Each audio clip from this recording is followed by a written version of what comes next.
En esta ocasión les presentaremos el tema psicología cognitiva. Hay mucho detrás de esto y para no extenderme, vamos a empezar. Antes de entrar de lleno a la psicología cognitiva, debemos hablar de los antecedentes y el origen de la psicología cognitiva, para así poder entender de mejor manera lo que viene después. Para empezar, no podemos marcar el origen de esta escuela en un punto específico de la historia, porque es el resultado de varios sucesos históricos y de las otras corrientes psicológicas que hemos estado viendo. Sin embargo, sí podemos hablar de algunos de los sucesos más importantes que dieron lugar al nacimiento de esta escuela. Voy a mencionar 3 en específico, que son la teoría de la comunicación, la cibernética y la teoría lingüística. Comenzando con la teoría de la comunicación, esta plantea que los seres humanos deberíamos construir mecanismos para que la información que queremos transmitir no se dañe o se distorsione en el proceso de comunicación. Y esta teoría se contrapone con la metáfora de la caja negra que postulaba el conductismo, del cual nos hablaron nuestros compañeros en la exposición pasada. Pero para recordarles, la metáfora de la caja negra se refería a que nosotros no podíamos saber lo que pasaba entre el estímulo y la respuesta, ya sea porque lo que hay entre ellos es inaccesible o impenetrable, o porque lo que hay es tan excesivamente complejo o tan difícil de explicar que mejor se decidía no abordar ese estudio. Y por lo tanto se entiende que las conductas producidas por los organismos son simples automatismos. Entonces no valía la pena o no vale la pena tratar de desentrañar esa estructura interna. O sea, el conductismo se limitaba a asociar los estímulos y las respuestas con la conducta, pero con eso no se podían explicar los procesos más complejos, como por ejemplo la adquisición del lenguaje. Luego está la cibernética, la ciencia de la computación. Esta apareció con la intención de construir mecanismos que simplificaran y realizaran los procesos, o sea, querían disminuir la información irrelevante y obtener la información relevante para poder tomar una decisión. Por consecuencia, la cibernética plantea que nosotros procesamos esa información. Y con el funcionamiento de esas máquinas nace la metáfora del ordenador para poder entender la mente humana. En la metáfora del ordenador, el ordenador se vuelve el aparato conceptual para teorizar sobre la mente y se hace una referencia a los primeros investigadores de la psicología cognitiva. Es lo contrario a la caja negra, porque esta metáfora del ordenador, el ordenador ofrece la posibilidad de simular lo que ocurre dentro de. O sea, es decir, permite modelar el espacio mental como un sistema simbólico, como si fuera una computadora, y así se pueden manipular los símbolos o las representaciones. Y así la computadora y la mente iban a poder ser descritas como con términos de mecanismos de memoria, procesos de recuperación, operaciones, algoritmos, etc. Y ya por último la teoría lingüística, que dice que para poder comunicarnos es necesaria la capacidad de pensamiento. O sea, no depende del objeto, depende de la capacidad de los sujetos para utilizar el objeto. Esta teoría se puede entender con la metáfora de que el cerebro es el hardware y la mente es el software. Después de hablar de los antecedentes, ahora puedo hablar del origen como tal. La escuela cognitiva surgió como corriente psicológica entre los años 1950 y 1960 y surgió en contraposición al conductismo, como ya hablamos antes con las metáforas, porque la psicología cognitiva no solo introduce un nuevo lenguaje, sino que también pone en cuestión todo el modelo que el conductismo había planteado sobre el hombre, sobre el humano, a principios del siglo XX. Entonces, la escuela cognitiva reemplaza al conductismo como el paradigma dominante en la psicología científica. Y comenzó a tener gran notoriedad cuando en 1960 Jerome Bruner y George Miller fundaron el Center for Cognitive Studies de Harvard. La psicología cognitiva es una rama relativamente joven de la psicología. Su objeto de estudio son los fenómenos mentales relacionados con el conocimiento. También pueden ser estructuras o procesos psicológicos. Para dar una información más específica, se puede decir que estudia la percepción, la memoria, el lenguaje, el pensamiento, razonamiento, aprendizaje, la toma de decisiones y resolución de problemas. Siendo más exactos, la psicología cognitiva es el estudio científico de cómo el cerebro procesa la información, el cómo cada uno de nosotros tiene la capacidad de recibir, hacer sentido y darle un uso a esta. Empezando con los principales autores de la psicología cognitiva está Jerome Bruner. Él fue un psicólogo y biólogo inglés que impulsó la psicología cognitiva y desarrolló la teoría del aprendizaje por descubrimiento. La característica principal de esta teoría es que promueve que el alumno adquiera conocimientos por sí mismo. Bruner considera que los estudiantes deben aprender a través de un descubrimiento guiado que tiene lugar durante una exploración motivada por la curiosidad. Por lo tanto, el trabajo del profesor no es explicar los contenidos acabados, con un principio y un final claro, sino que debe proporcionar el material adecuado para estimular a sus alumnos mediante estrategias de observación, comparación, análisis de semejanzas y diferencias, entre otras. Y el objetivo final del aprendizaje por descubrimiento es que los alumnos lleguen a descubrir cómo funcionan las cosas de un modo activo y constructivo. Continuando con los siguientes autores está Lev Vygotsky. Él fue un psicólogo ruso de origen judío que expuso la teoría del desarrollo cognitivo mediante interacción social. Vygotsky se enfocó mucho en la parte social y en cómo lo externo nos va afectando y moldeando. Vygotsky habla sobre el proceso de internalización, el cual lo define como la reconstrucción interna de una operación externa. A lo que se refiere Vygotsky con esto es que el desarrollo intelectual del individuo no puede entenderse como independiente del medio social en el que está. Uno se va formando a como la sociedad y sus alrededores lo hagan. Es bien sabido hoy en día que la sociedad juega un gran papel sobre las personas y su formación.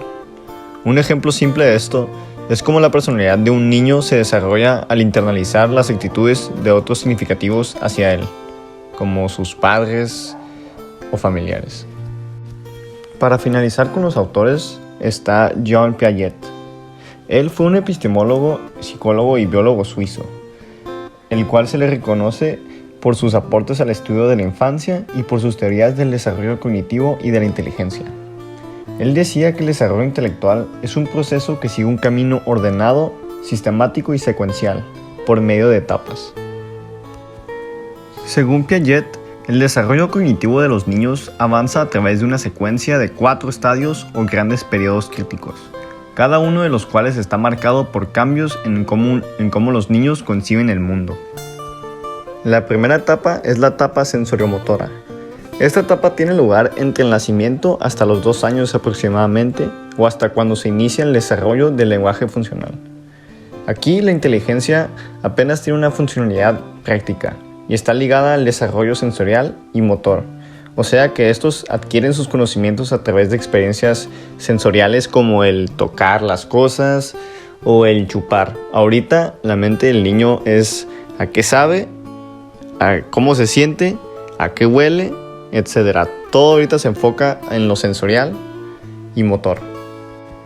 La segunda etapa es la preoperacional, que esta va de los 2 a 7 años. Aquí la inteligencia es simbólica, pero sus operaciones aún carecen de estructura lógica. Y sí, un ejemplo puede ser que tal vez en la casa del niño hay un gato, y ese gato, no sé, se llame Pánfilo, ¿no? Y ahora cualquier gato que vea en la calle el niño le va a decir Pánfilo, ¿no? Va a haber un gato, un Pánfilo o Pánfilo, le va a empezar a decir Pánfilo. O sea, que ya puede distinguir que un símbolo, o sea, ya sabe lo que es un gato, pues ya puede distinguir, pero aún carece de lógica. Obviamente el gato ese no se llama Pánfilo, ¿sabes? Entonces ahí se ve que aún carece de lógica, pero ya son capaces de utilizar símbolos como el lenguaje. Y empieza también la solución intuitiva de los problemas. En esta etapa, los niños también aprenden a través del juego de imitación. Sin embargo, tienen un pensamiento egocéntrico y dificultades para comprender el punto de vista de otras personas. también a menudo luchan con la comprensión de la permanencia de objeto, que también igual. Yo creo que muchos de aquí tenemos experiencia con pues, bebés o niños pequeños y se puede ver muy fácil esta situación donde, no sé, tal vez le prestes el teléfono o algo a un niño y ya no te lo quiere regresar. Y ya es como mío y si se lo intentas quitar, llora. Pues es justamente por esto, porque están en esta etapa y todavía no entienden mucho esas cosas. La tercera etapa es la de operaciones concretas, que abarca de los 7 a los 11 años de edad. Los niños en este periodo del desarrollo empiezan a pensar de forma más lógica, sin embargo, su pensamiento aún puede ser muy rígido. Aquí también empiezan a entender que sus pensamientos son solamente para ellos y que no todo el mundo necesariamente comparte sus pensamientos, sentimientos y opiniones. Y sí, en esta fase los niños empiezan a ser menos egocéntricos y son capaces de pensar y sentirse y ponerse en el lugar de otras personas. Y por último, la cuarta etapa es la etapa de operaciones formales, que es de los 12 años en adelante, o sea, en la etapa que estamos nosotros. Aquí se encuentra un aumento en la lógica, la capacidad de utilizar el razonamiento deductivo y una comprensión de las ideas abstractas. Que pues es lógico que mediante vamos creciendo, pues vamos entendiendo más cosas, ¿no? Aquí ya somos capaces de distinguir múltiples soluciones potenciales a los problemas y pensar más científicamente sobre el mundo que nos rodea. Ahora llegamos a este punto. ¿Tendrá relevancia la psicología cognitiva en la actualidad? Pues, de hecho sí. Es una de las corrientes terapéuticas más influyentes y efectivas, al grado que comparte lazos con otras disciplinas, tales como la neurociencia, lingüística, filosofía, pedagogía, e inclusive tiene enfoques holísticos basados en el quehacer artístico. En otras palabras, está también ligado con el arte, cosa que veremos más adelante. Y también su aporte a la vida cotidiana en el pro del bienestar de las personas, ya que podemos tener una representación máxima sobre el hombre y su mente, o en este caso las personas y su mente, entendiendo que es uno de los enfoques multidisciplinarios para poder entendernos. Como ya vimos en la diapositiva anterior, una de las importancias en la actualidad de esta corriente es su capacidad de ser multidisciplinaria. Eso quiere decir que está en muchas disciplinas. Son demasiadas y en esta ocasión les diremos 4 de ellas, empezando por la neurociencia cognitiva. Esta estudia científicamente todo aquello que recibe y constituye el cerebro y además cómo procesa la información. Es decir, que estudia científicamente la actividad de la mente. Estos estudios están basados en la actividad de las neuronas que conllevan a la función relacionada con el conocimiento y el área psicológica del individuo. Por lo tanto, ambas funciones cognitivas y psicológica son expresadas a través del proceder del individuo. La neurociencia cognitiva estudia cómo funciona el cerebro analizando y explicando cómo se relaciona el individuo con lo que le rodea. Asimismo, la neurociencia cognitiva incluye las emociones del individuo, su inteligencia, pensamiento y cómo resuelve los problemas. La lingüística. Corriente sugerida a finales de los años 70 del siglo pasado, dentro de la disciplina general de la ciencia cognitiva, en la que también se integra la psicología cognitiva, la neurociencia o la inteligencia artificial. Comparte con todas ellas la noción de que la interacción con el mundo se realiza a través de constructos mentales, aunque agrupa diversas propuestas teóricas. La lingüística cognitiva considera en conjunto que las unidades y estructuras lingüísticas son manifestaciones de capacidades cognitivas generales, así como de la experiencia colectiva e individual, al rechazar la visión del lenguaje como sistema o facultad autónoma. Este enfoque se opone al estructuralismo y al generativismo.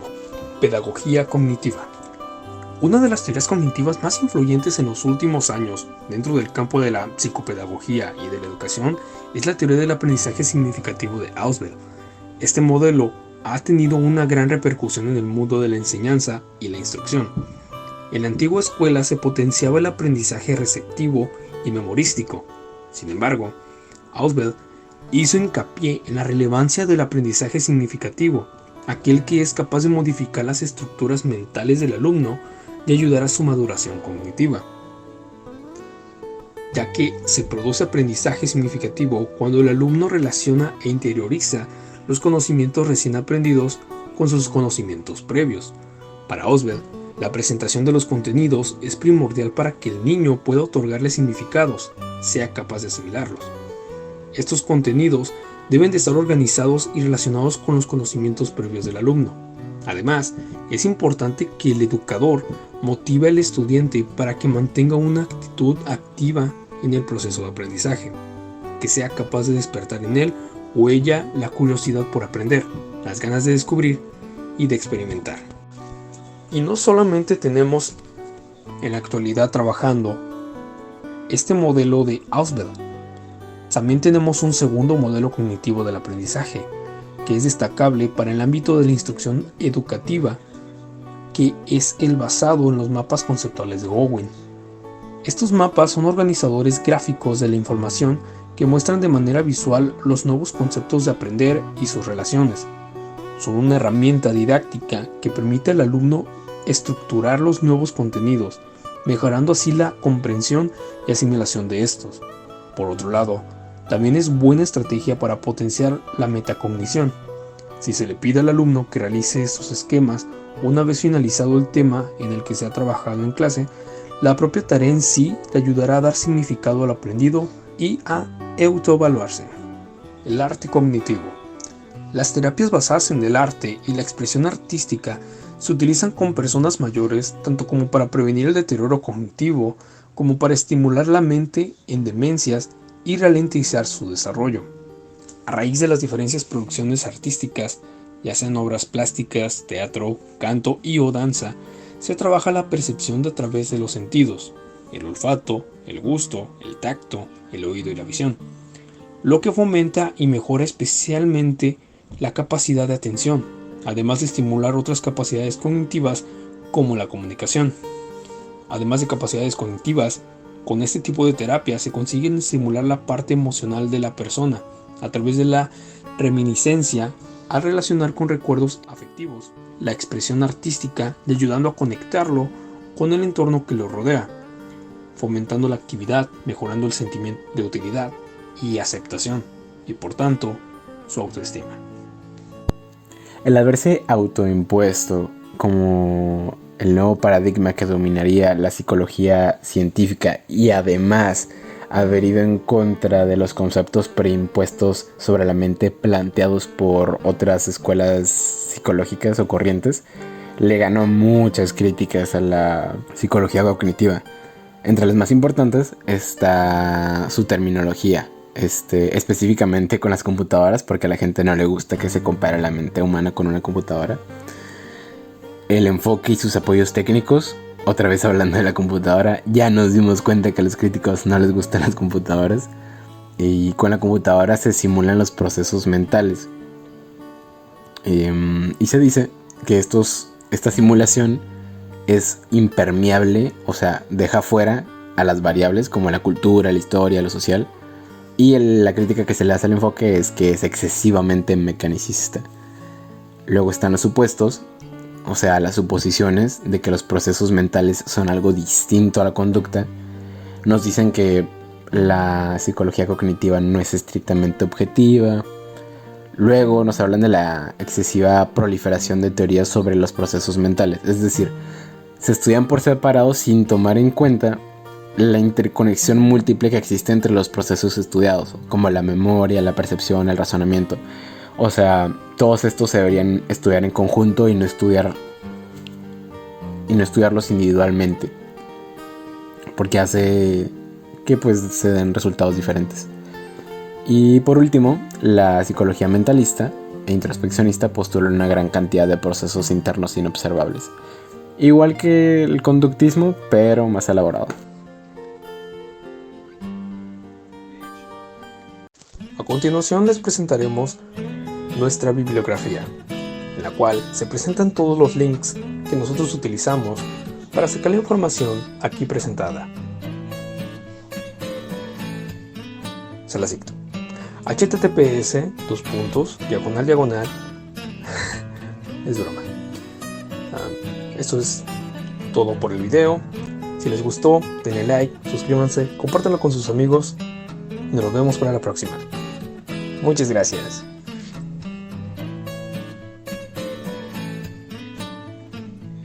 ¿Está grabando? ¿Todavía sigue grabando? Chale. No, espera, no, eso se puede recortar, a ver. ¿Siguen ahí? Ya terminó. Muchas gracias. Ya les agradecí. Espero que hayan prestado atención. Ahorita va a seguir un minijuego.